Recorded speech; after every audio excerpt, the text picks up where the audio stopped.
Why do you think that serious cinema evolved, and what do you think were the circumstances that led up to the requirement of such serious cinema? Well, serious cinema or parallel cinema, whatever you call, it evolved in the 50s in Bengal. It began in Bengal, and the result was there are many things, say, post independent passion for theatre, cinema altogether, last remnants of Bengal Renaissance, still people were there, and many other factors which helped to this serious cinema to evolve here in Bengal. Then it got spread in the 60s in South India and also in Bombay. Uh, I shouldn't call it a movement because it's a different thing. It's a effort of few individuals. It was not a movement like Nouvelle Vague or Italian neorealistic movement, but it's a great effort of few individuals. Then we got very interesting cinema in 50s, 60s, and 70s. Do you think it happened in Bengal by chance? It may have happened anywhere else, or were there some factors which contributed to its starting off here, perhaps in the 50s? Well, it's not by chance. There are many factors. As I explained you, still there were some remnants of Bengal Renaissance, which was a very strong factor. Cultural movement led by IPTA was also a very strong factor, and many other elements like the creation in literature, the new creation in literature, Hungry Generation, a kind of a avant-garde approach to literature, theatre, and finally in cinema. Do you also think perhaps that the state of commercial cinema, as it was then in the 50s, led to some sort of a counter movement which may have... Oh, well, in India, if you call it a commercial cinema or entertainment films, what is my feeling that for last 50 years, it's extremely boring and repetitive. Whether it was in Bengal or in Bombay or in Madras, the same things. So we, of course, produce the largest number of cinemas in the world, but in my opinion, 95% or even more are quite repetitive. The same thing is happening for last 50 years or so, even more. So this new cinema brought new ideas, new forms, and of course, Pathir Pachali was a great eye-opener to Indian filmmakers who are thriving, were trying to do new films. But Ritik was trying, Mrinal was trying, but Pathir Pachali gave confidence to all young filmmakers to make a different kind of films in our country. So you think Pathir Pachali was something which happened at a very nice time. It happened at a time when people were actually thinking of change. Yeah, and of it course. catalyzed the changes that were to happen. Yeah. So could you perhaps sum up the decade that happened just before that, the perhaps frustration with what was going on ensuing for the earlier decades? Well, I think many people did try to make different kind of films in Bengal and also in Bombay. For instance, Bombay, Raj Kapoor, Jia Sarhadi before Raj Kapoor, Mehboob Khan, and then Gurudutt. In Bengal, Borua Sahib, Devaki Bose. They tried to do something different. But Pathir Pachali was a revolution, almost. It's an incredible film we had never experienced in our country. And I think perhaps Pathir Pachali brought Indian reality on screen. And before that, the films were made based on literature. Even, still in Bengal, we call it Boi Dekhte Jabo. We'll go to see a book. Still, we have that kind of feeling about cinema. So what happened, there were many literature-based films, but Pathir Pachali was different. It was a cinema based on a great literature. I think that we lost a great middle-class audience after the coming of television in last 10, 15 years. And this audience was the real audience for serious cinema. They are now confined in their own houses. They hardly go to the theatres. And condition of theatre is also responsible because, when you want to watch something seriously, you want to watch it in a good theatre. Good theatres were not available for serious films. and condition of theatres became bad, uh, especially in Bengal. It's extremely bad now, and people started, uh, sort of not going to the theatre anymore. So let's see everything. You can watch. It's a typical middle class attitude of life that when it is so accessible in your house, you can watch television. There are many things, movies, there are soaps, there are advertisements, so many things all together. So I think we lost middle class audience, and then uh, there was no effort by Indian television to support cinema. For instance, the same thing happened in Europe. When television came, there was no audience for theatre. But serious cinema survived in Europe. How? The television companies, they sponsored movies for theatre. It was kind of co-sponsoring, which never happened in India. I think it's very important that television companies, they co-produce films both for theatre and television. Because you cannot go back, you cannot turn the clock. You cannot say the television, you stop television. It's not possible. Television has come, internet has so many things. So you have to balance with time, which never happened in our country. That was another reason. And then, of course, what happened, this is, a lot of young talents getting nipped in the bud. How? Because when they're coming out from the institute, or many young filmmakers, they're not struggling enough to make a film. They're getting absorbed by television companies. I know many young talents. The moment you go out of the institute, you get a job in a television company. So no more struggle and passion to create a film, to make a film, serious film, which were there very much in the 50s, 60s, 70s, and early 80s. So that is another reason. So there was a sharp decline in last 10 years, and lack of interest from audience, because they think after all it will come in television, but television and cinema is different. So they are not bothered to go to the theatres. Well, in Calcutta, in my personal experience, there's still audience. Whenever my film was released, I got a very good audience. There was no problem at all. But in general, people that are not going to the theatres to watch serious movies. So the one point which you said was the first reason was extremely interesting, because you spoke about the middle class which cinema lost. Now, if I may point out that the middle class in your argument has played two roles. One is the arbiter of good taste. Yeah. Because they have stopped going to good films, and which is why good films. He lost his audience, yeah.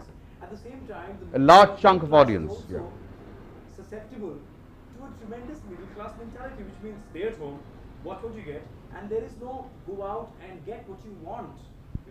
So how could one class which would arbitrate taste also perhaps be so very gumptionless? They get what they take, and at the same time you say that they are the people who could also arbitrate as to what they get. Absolutely. So how does this dichotomy work? I mean, this middle class is a very flexible and extremely dynamic factor in your estimate, you think? Of course, but it depends, and it depends on the time and the right situation. Is very important for middle class to react. Even during any political movement, middle class generally give leadership, but they're the first, people. They go back. They can't really face the war. So it's a typical middle class reality, and it's a dichotomy. At the same time, it's a great paradox that you need middle class intelligence for creation of new ideas.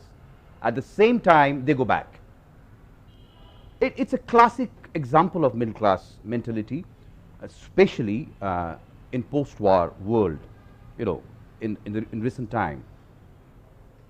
Which means it's a sort of a non-committal vote bank that you depend Yeah, on. absolutely. So Absolutely, they non-committal. can actually carry you ahead, but you cannot depend on their shoulders. That's right. Is the state, do you think, responsible for good cinema? Of course, state tried, and again West Bengal was the leader, because they produced Pathe Panchali. Government of West Bengal. And after that, in last 20 years, Government of West Bengal tried to produce number of films. Then it got again spread in other areas. In South India, they started giving subsidy to serious cinema in Karnataka, in Andhra Pradesh, in Kerala. And state support was vital for the growth of serious cinema. And of course, NFDC. They also produced number of films. I think the biggest producer for serious cinema. But the problem was the state government and NFDC never tried to create an exhibition network for serious cinema. They had given loans to some theatre owners to build theatres, but what they should have done,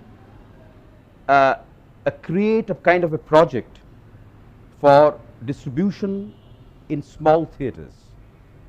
You know, because you never expect that this kind of films will go in big theatres.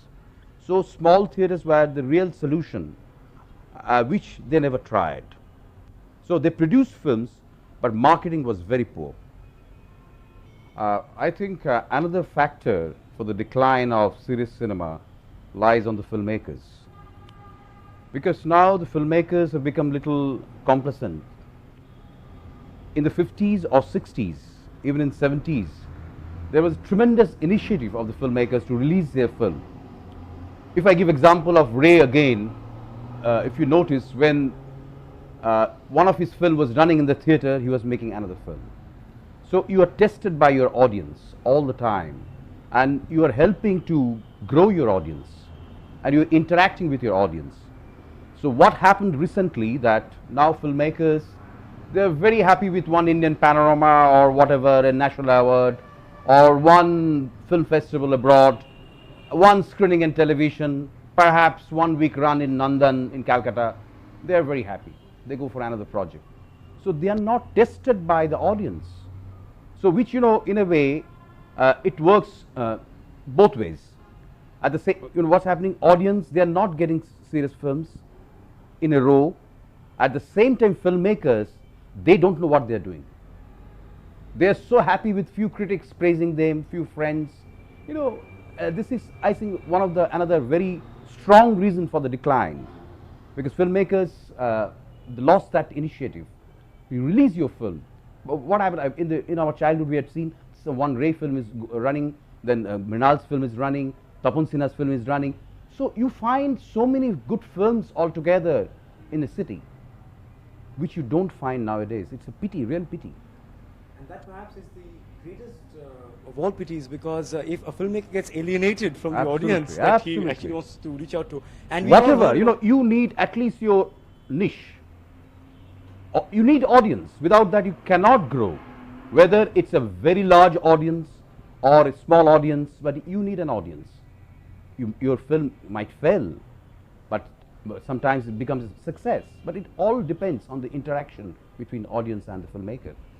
Yes, we the young ones have heard about the stories of Ray himself standing in front of the entrance hall and asking people if they like the film or not. Not only the director, I tell you my own personal experience. When Par was released, you know, in 80s, my trolley boy, electricians, they were going to the theatres every day. There was a different kind of discipline and passion to see their own work. Nowadays, forget about directors, no technicians. They go to see their own films in the theatre. The whole culture has completely changed. So there are many things, you know, I think people are so busy with mega serial or serial and whatever, they are not concentrating on their own creation. And this works backwards, actually. This works against the, right. Do you think that the NFDC is the only way to ensure serious films? No, not at all. The NFDC had given a great support to serious Indian cinema, but it cannot become the only organization to make films, serious films. You need state initiative, but you know, at the same time, there is a limit of institutional finance.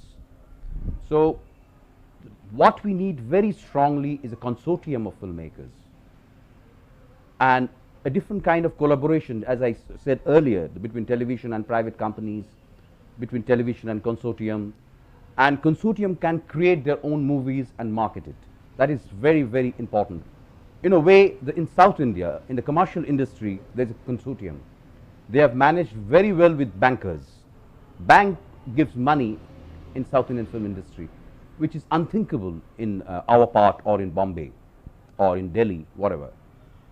So it's very important when they thought that a kind of consortium for commercial filmmakers is necessary. A consortium means a kind of a discipline that you make 10 films, in 7 films you might lose, but in 3 films you cover money and distribute and just compensate the losses of other filmmakers. So that kind of compensation, kind of consortium is very, very important. This is a very important point. Do you think that the consortium has got to be legitimized in some way? I mean, are there papers to be drawn up? Is it to be done in black and white? Because, as you said, 10 films and the other. So who chooses? Who sort of argues the point? And, what is the sort of black and white figure that we can arrive at? It depends, it can become a consortium between serious producers, film directors and distributors all together. Because, another very important thing for any project, any film, a real producer. Because in our country, you don't find real producers. They're basically financiers or managers. But I have seen in United States or Europe, the producer means his own film, a tremendous passion for that cinema. My film must become very good, both technically, content-wise, and at the same time, it's his own baby. That is very important, that you need a very solid producer who has passion for a particular work. Goutam, we have the example of the producer's own baby. This is the Hollywood of the 40s and 50s, where Absolutely. the producers were kings. And the producers also arbitrated to the extent that directors, I can go on, and even editors, weren't allowed to sit in for the whole of the film. They only do their own part. Yeah. And the man who puts in the money, he has say for the whole film. Now that did not actually lead to good cinema. It led to good cinema in a sort of a way. We have Hollywood hits and we have great technical expertise. But is that, do you think, good film? Because that was also one way of... Well, Hollywood produced great films, of course, great movies.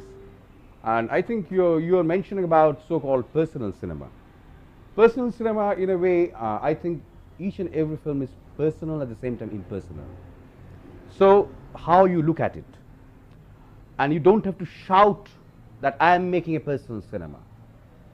It will come automatically, very spontaneously, your personal feelings, which will reflect on your screen. So it's a kind of an attitude of a filmmaker, how you call it, how you define your own films. You don't have to shout. For instance, Ray or Ghatak never said that we are making personal films. But many things emerged from their movies which were very, very personal, which came from personal experience. So who is the filmmaker? Is it the producer who gets involved with the film, or is it the author of the film actually? Both. I think you need the collaboration of both the author and the producer. Because, producer gives you strength, gives strength to the author. For instance, you take any writer. If a good publisher says, okay, you carry on, I'm with you. I give an example of a great publisher called Dilip Gupta, D.K. Gupta, of Signet Press. D.K. created a great revolution. D.K. lost money one after another project. But he said that my books must look good, must produce good things, what's happening in Bengal. And he tried. And whatever you find now, good publishers in Bengal, they are following the best things of DK. So you need a supporter who can support the author.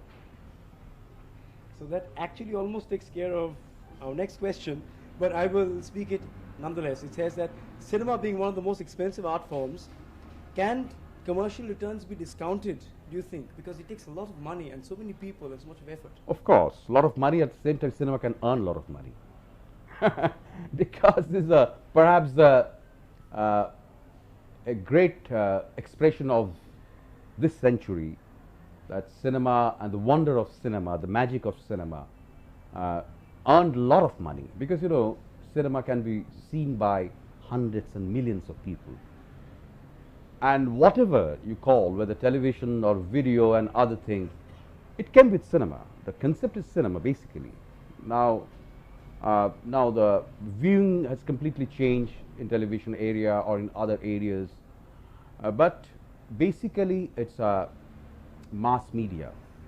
So you can earn a lot of money, but at the same time, one should do experiment on cinematic form and technology. Another thing I want to point out that in our country, I said it was not a movement. It was sporadic, and a few individuals made very interesting films, and sometime it was trying to get the shape of a movement, whether it's in Bengal or in Karnataka or in Kerala or in Bombay. But one thing we are really lacking, there was no effort, no contribution of Indians in the evolution of cinema, except playback system conceived almost simultaneously in the 30s by Nitin Bose and Mukul Bose, his sound recordist, almost at the same time with Hollywood. But they never had the patent, so Hollywood did it. But after that, we Indians, we have no contribution. Our contribution is zero in the field of technological evolution. You see, in the United States, they have tremendous contribution. In Europe, each and every individual country had contribution. Japan contributed into films, evolution of the technique, form, but we have no contribution. So it's a lack of initiative from filmmakers, producers, and from the industry, that we have not created anything which is Indian. Stressing your point, actually, in a way, your friend Nasir, in an interview to us, had accused the movement of degenerating into mediocrity. He said that filmmakers, like himself and the others, expect him to improve his own role, whereas they don't improve themselves. Well, and he touts that this is the one reason that made him give up art films. Oh, well, it's Nasir's personal expression, absolutely, his own experience, which is absolutely came from his own bitter experience in some movies or with some directors. I have nothing to say about it. Absolutely, every individual has his own feelings and expression. But one thing I endorse with Nasir, that mediocrity emerged in serious cinema. How? That I've seen many films, they're hurrying up to enter into Indian panorama, or they're trying to complete the film by 31st December just to catch the target date, and full of outsync, bad quality. These are the bad parameters. You cannot say that you have a brilliant idea, but you make a very shabby films. No. There I endorse with him that what happened, it's an irony that in order to create something different, you create something very hurriedly, just to enter into the film festival. And personally, I have seen many films has this kind of shortcomings, which are very bad. Well, the viewing is very subjective. Sometimes you feel a film extremely long and boring, and it depends on your own taste and understanding of cinema or your love for cinema. For personally, I find most of the commercial movies are extremely boring and repetitive.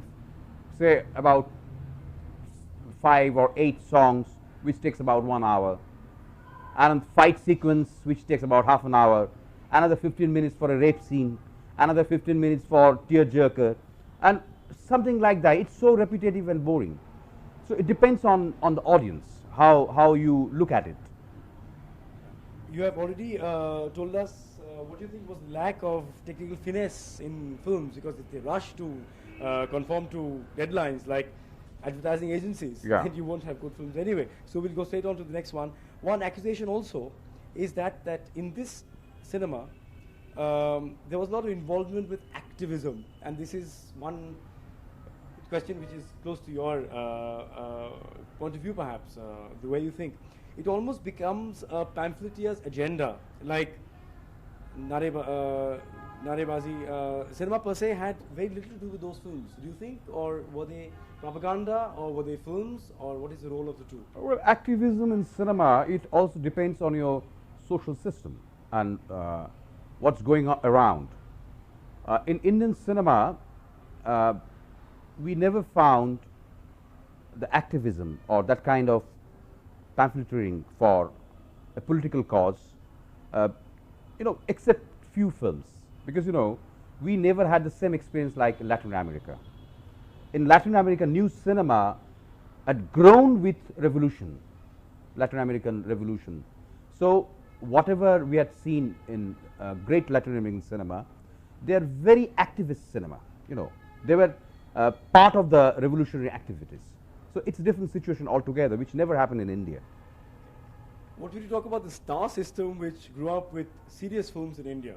It also has its own hierarchy and its own star system. So, what is your reaction? Star system is a very stupid system. A star system is there everywhere, all over the world. But in India, the problem is star system again is very underdeveloped, like our underdevelopment.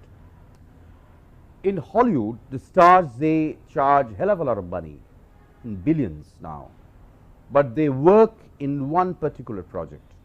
But in India, in Bombay or in Madras or sometime in the poor industry of Calcutta, the actors, they work in 10 films at the same time. So what do you expect? You don't expect professional work. And I find the acting quality in Indian cinema is extremely weak. Because, the stars, they never concentrate. They can't concentrate on one project. No, but what about the star system in art house films, serious film? In art house films, well, star system, sometime directors, they become stars, which is also wrong. Because, when directors become superstar, which is also quite dangerous for a proper unit to grow. Because, then you don't care for others, you form a very stupid ego, which is quite dangerous. But at the same time, I think some kind of dictatorship is necessary, in order to run a unit. But other search system like commercial cinema does not exist, because, even some very big stars, big actors, sometimes they get tired with their run-of-the-mill movies. So they try to act in some serious movies, and for that, they don't charge money. Hardly they charge anything. They give dates. There's no problem at all. Because, whenever I approached to some stars, I never faced a problem. I got a complete date, and they were very considerate to work in serious movies. Okay, right. It has also been accused that the new wave of Indian cinema got trapped in its own formula. It has also been considered a sure shot way of garnering national awards and a certain critical recognition, though it often completely eschewed audience response, as you had said earlier. Already I said that because, it's a lack of initiative to interact with the audience. Because, and you tend to create another kind of formula. Because, even this is not only in India, but all over the world. I have seen many films in Cannes or in Venice or in Berlin. They were created for the festivals. There is a certain twist which goes very well in film festival circuit. It was done very intelligently. But in 50s or in 40s or in 60s, when great masters made their movies like Bergman, Ray, Kurosawa, they never cared. They never cared for this particular twister for a festival. What they have created, that became a formula for the festival. On the contrary. Quite right, because basically nowadays there is a perception from the laity that anything which is slow and drab and with very long pans, that must be an art film. No. That's a very stupid idea. Some filmmakers indulging that kind of concept, but that's wrong, and you cannot carry on for many years with that kind of ideas and cliche. The NFDC, to come to a very serious point, still seems to be financing the same old faces. There is no fresh blood from FTII or elsewhere. Where are the subsequent batches of the film institutes, or when are they going to come? When are they going to emerge? When are we going to have new things to say and new people to say them? Well, NFDC should try, otherwise, again, they will fall in their own trap. Because what happens in a government organization, that at one point, the democracy doesn't work. What happens that you have many committees, you have script committees, you have finance committees, you have many other committees in the board. For instance, NFDC I think has no board for last 5 years, which is unbelievable. But I don't find it very absurd situation, because our whole country is quite absurd and surreal. And what's happening, that's even under the INB ministry for the last 5 or 6 or 10 years, nothing moved, because one minister is coming and going, government is changing so fast, there is no policy decision by the bureaucrats, nobody is taking that kind of decision. So that impact is also on NFDC. The NFDC is not getting enlarged in a different areas. So that's a kind of a blockade within the organization.